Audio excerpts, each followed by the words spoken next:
I always imagine myself sneaking out in the middle of the night to climb it. Sure, I'd have to hop a fence and probably figure out a way over some barbed wire. I think it'd only be a misdemeanor at worst.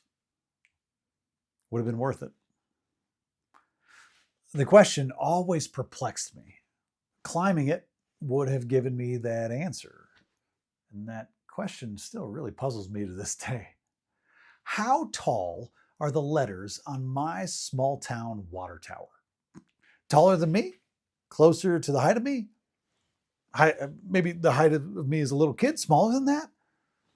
I still think about it with a confused look on my face. Did your town have a water tower like that? A giant white tank looming over your town, elevated by four long legs, holding the fresh water that fills your sinks and showers as gravity pulls the water back down from the tower and through all the pipes and into your home. As a kid, I'd walk, or more likely, I'd ride my little blue BMX bike down my street, and I'd find myself staring up at the tower, emblazoned with burgundy letters spelling Buchanan in all caps, a landmark in our town right down the street from my front door.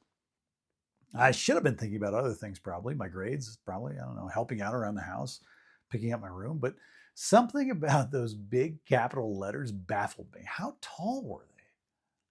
It was such a simple and weird question that without the help of the internet in the 80s, I'd just have to wonder about or sneak out and commit a high climbing childhood crime to solve. Distance and perspective matter. Those letters could have been 3 feet tall or 30 feet tall. I really still don't know, and I'm not going to Google it. The longer I stared at those letters, the more I could convince myself that nearly any possible measurement was the right answer. Distance and perspective matter. This political season here in the United States has me reflecting on those childhood water tower ponderings of perspective. So many politicians shouting so many words from a distance.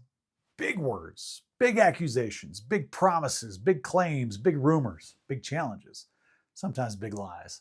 And it's easy to make big claims and big generalizations from a distance. Nobody can tell how outsized they may or may not be from so far away.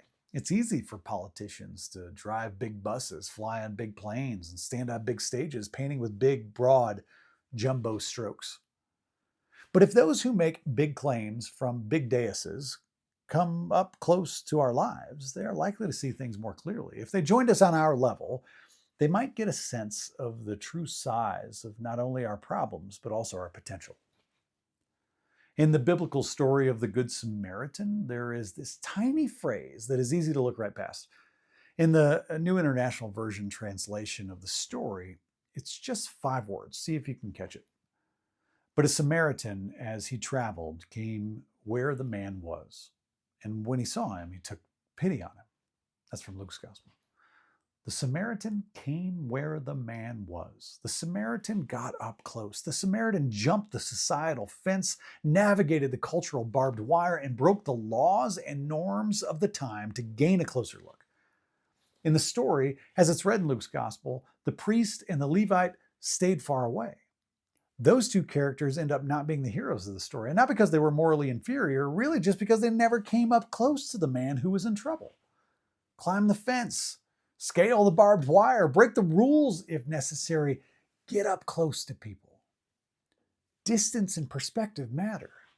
It is easy to shout big words and grand ideas from up high and far away. But get up close, you might just get a sense of the real scale of the problems and potential in people's real lives. Dare to get up close. I still look up at water towers when I drive past them with a puzzled look on my face. My brain cannot quite compute how big those letters on those big old tanks really are. Maybe I'll climb up there someday and measure. Here's a short prayer. God, help us get up close to each other, especially when it's uncomfortable, especially when it takes work to do so. Help us see each other and love each other at the closest distances. Amen. Between is about you. Take this message into your life this week and fill the space between you and every person you encounter with your sacred light. My favorite church is the space between people. Now go with God's love and create the church between.